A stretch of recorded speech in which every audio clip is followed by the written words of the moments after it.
She owes us $50,000, my father declared to the courtroom, his voice carrying the righteous indignation of a man convinced of his moral superiority. We invested in her business 5 years ago, and now she refuses to pay us back. Our own daughter, treating us like strangers, like creditors she can ignore.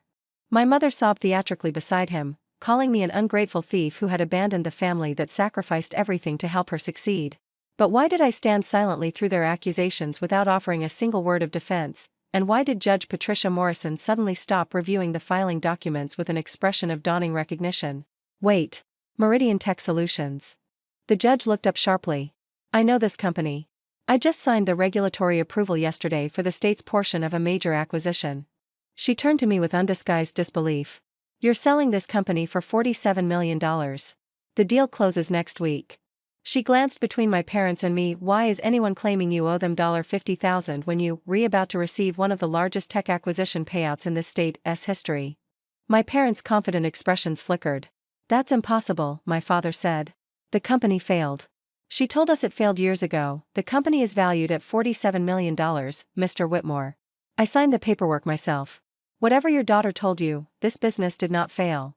The courtroom shifted. My parents' attorney began shuffling papers nervously.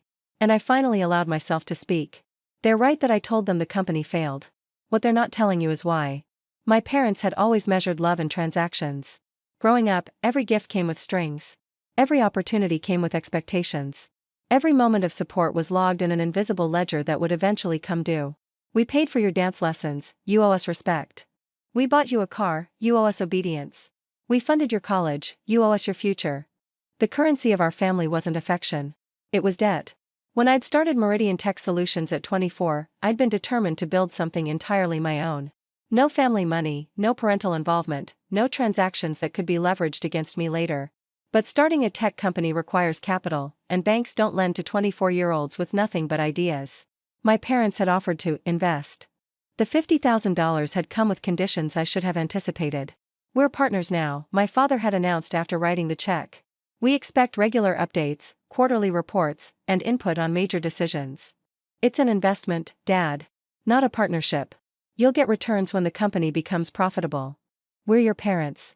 We're not some strangers you can ignore. The pattern established itself immediately. Weekly calls demanding information I couldn't share, proprietary details, client names, strategic plans. Suggestions that were actually demands. Criticism disguised as concern.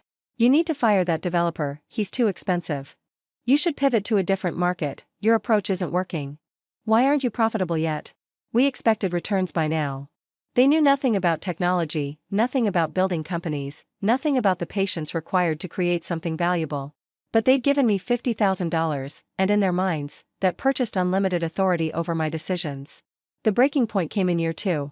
I'd secured a major contract, a government agency needed the security software we'd developed, and the deal would have transformed Meridian from struggling startup to legitimate company. It was the validation I'd been working toward. My father found out through a mutual acquaintance. I hear you landed a big government contract. Congratulations. His voice was cold. Strange that I had to hear about it from someone else. I was going to tell you. When? After the money came in?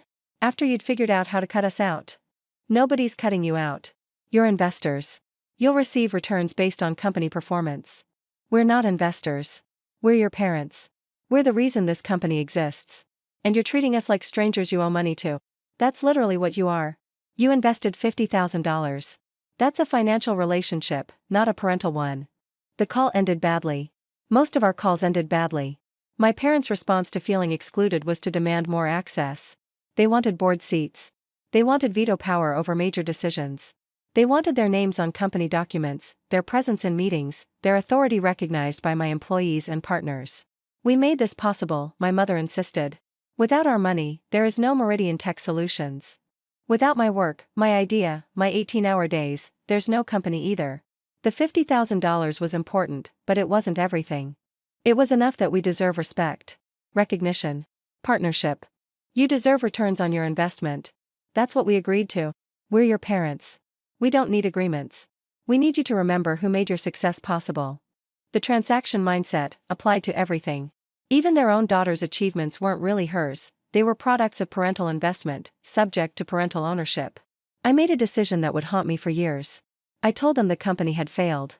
It was a lie. Meridian was actually beginning to thrive. The government contract had opened doors, revenue was growing, and investors were expressing interest. But every success increased my parents' demands, intensified their interference, strengthened their conviction that they owned me and everything I built. So I told them the company had collapsed. That the contracts fell through. That I was shutting down operations and looking for a regular job. "We want our money back," my father said immediately. "I don't have it. The company failed." Investments in failed companies don't get returned, that's why they're called investments, not loans. "You owe us $50,000. "I owe you nothing. You invested in a company that didn't succeed. That's the risk of investment. We're your parents. You're investors who lost money. It happens every day to investors everywhere. I'm sorry the company didn't work out, but I can't create money that doesn't exist." We stopped speaking after that. The silence suited me. Meridian Tech Solutions continued growing in secret. Without my parents' interference, I could focus entirely on building. The team expanded. The product improved. Major clients signed contracts. Revenue increased annually, then quarterly, then monthly. By year 4, we were fielding acquisition offers. I kept everything hidden. Changed my phone number. Moved apartments. Built a life entirely separate from the family that had tried to own me through financial manipulation. When Nexus Corporation offered $47 million for Meridian, I accepted. The deal would make me wealthy beyond anything I'd imagined, and completely independent of parents who had taught me that love and money were the same thing. Then they filed the lawsuit. The lawsuit claimed I had fraudulently solicited investment, misrepresented company status, and refused to honor legitimate debts. They'd found out about the acquisition somehow, perhaps public regulatory filings, perhaps mutual acquaintances who recognized the company name. They'd realized their failed investment was actually worth millions. Their demand, $50,000 plus 5 years of expected returns plus damages for fraud. Total, $2.3 million. Their claim, I had lied about the company failing, deliberately concealed its success, and stolen their rightful share of an investment they'd made in good faith. The irony was breathtaking. They accused me of exactly what they'd done to me my entire life, treating relationships as transactions, measuring connection in dollars, believing that money created ownership. The courtroom revelation changed everything. Judge Morrison had recognized Meridian from the regulatory approval she'd processed. The acquisition wasn't secret, it was a matter of public record, documented through proper legal channels. "Ms. Whitmore, did you tell your parents the company had failed?" "Yes, Your Honor." "Was that true?" "No. The company was succeeding. I lied to end their involvement in my business and my life." "Why?" I took a breath. This was the question I'd been avoiding for 5 years. Because my parents have never understood the difference between investing and owning. They gave me $50,000 and expected it to purchase authority over every decision I made. They demanded board seats, veto power, and recognition in a company they contributed nothing to beyond initial capital. When I refused, they accused me of ingratitude, disloyalty, and theft. "So you lied about the company failing?" I told them what they needed to hear to let me go. I couldn't build something valuable while fighting them at every step. The lie was wrong, I accept that, but it was the only way to escape. My father's attorney attempted to redirect. "Your Honor, regardless of Ms. Whitmore's reasons, she defrauded her own parents. She told them their investment was worthless while secretly building a $47 million company. They deserve compensation, they deserve returns on their investment, counselor. Not compensation for fraud." Judge Morrison reviewed the documents. "Was there a formal investment agreement?" My attorney produced the paperwork. "Yes, Your Honor. Mr. and Mrs. Whitmore invested $50,000 in exchange for a 3% equity stake in Meridian Tech Solutions. Standard convertible note structure. 3% of $47 million is $1.41 million. That's their return on investment. We want damages for fraud," my father started. "You want more than you're entitled to. That's been the pattern throughout this case." The judge's voice had hardened. "You invested $50,000 and you're claiming $2.3 million. That's not recovering losses, that's extortion." The evidence my attorney presented told the fuller story. Emails from my parents demanding board positions, threatening to expose my business practices if I didn't comply, insisting that their investment entitled them to operational control. Text messages calling me ungrateful, demanding weekly reports, threatening to sabotage client relationships if I didn't provide the access they demanded. Voicemails from my father screaming about disrespect, from my mother weeping about betrayal, from both of them making clear that the $50,000 was never an investment, it was a leash. Your client's behavior created the conditions for Ms. Whitmore's deception, the judge observed. They treated their daughter's company as property they owned rather than a business they de-invested in. When she resisted their control, they escalated demands and threats. We were concerned parents, my mother attempted. You were investors who confused capital with ownership. That confusion doesn't entitle you to additional compensation. The ruling came after 2 hours of testimony. The investment agreement is clear, a $50,000 investment for 3% equity. The current value of that equity is $1.41 million based on the acquisition price. That is what the plaintiffs are entitled to receive. My father stood. That's less than we claimed. You claimed $2.3 million based on fictional damages and inflated expectations. You're receiving $1.41 million based on actual investment returns. Most investors would be thrilled with a 2,700% return over 5 years. But she lied to us. She ended a relationship that had become abusive. Parents who demand operational control over their adult children's businesses, who threaten exposure and sabotage when denied, who treat every interaction as a transaction, they are not victims of fraud. They are participants in a dynamic they helped create. The judge turned to me. Ms. Whitmore, you did lie to your parents. That was wrong, regardless of your reasons. But I'm not awarding damages for that deception because the deception was a response to behavior that went far beyond normal parental concern. You paid a different price for that lie: years of estrangement, guilt, and fear of discovery. That's consequence enough. The $1.41 million was transferred within a week. My parents received almost 30 times their original investment. They should have been celebrating. They turned $50,000 into nearly $1.5 million through nothing but writing a check and waiting. Instead, they were furious. She owes us more, my father told reporters outside the courthouse. She built that company with our support, and she cut us out of our rightful share. Rightful share. As if 3% wasn't exactly what they'd agreed to. As if their $50,000 entitled them to more than the contract specified. As if being my parents meant the normal rules of investment didn't apply. The reporters asked me for comment.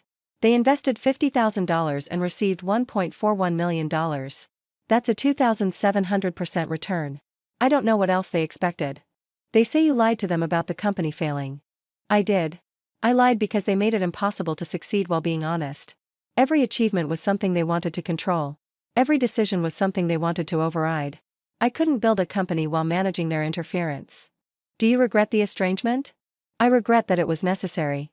I don't regret protecting what I built. The acquisition closed the following Tuesday. $47 million.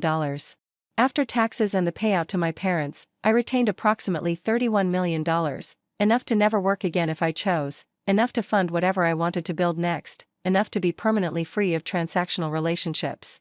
I bought a house in a city where my parents didn't know anyone. Changed my number again. Built a life that had no connection to the family that had taught me that love came with invoices. The money didn't make me happy, money never does, not really. But it made me safe. It made me independent. It made it impossible for anyone to ever claim ownership of my achievements again. My mother called once, 6 months after the ruling. I don't know how she got the number, probably hired someone to find it. Her voice was the same mixture of hurt and accusation I remembered from childhood.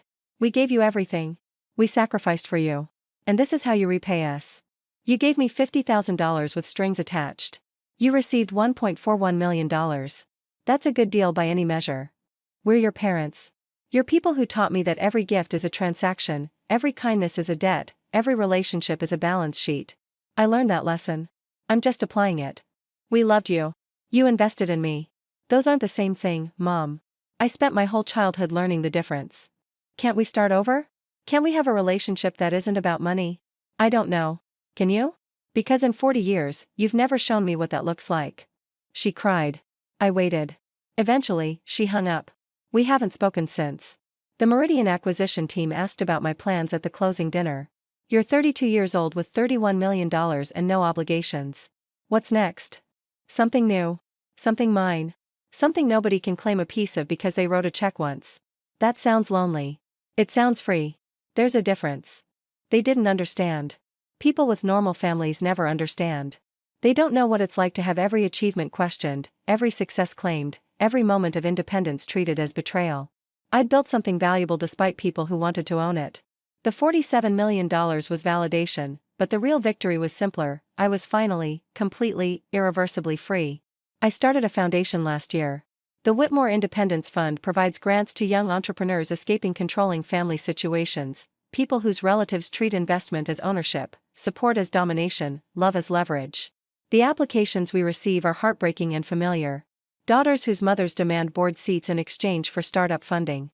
Sons whose fathers expect veto power over hiring decisions. Brilliant young people trapped between needing capital and needing freedom. We fund them. We connect them with legal resources to protect their equity. We teach them to recognize the difference between investment and ownership before it's too late. Why this cause? A journalist asked at our launch event. Because I wish someone had funded me. I wish someone had warned me. I wish I'd known that $50,000 from the wrong people costs more than $50,000 from the right ones. Do you have a message for your parents? I thought about it. About the courtroom revelation, the $1.41 million payout, the years of silence that preceded and followed. Thank you for the lesson. I've built my entire life around never repeating it.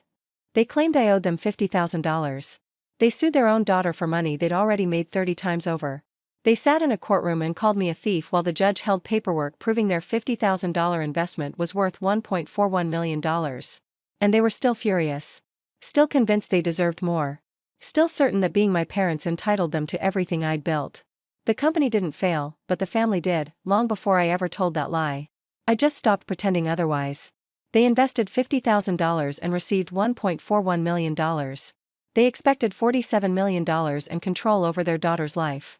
The difference between those expectations tells you everything about why I had to leave.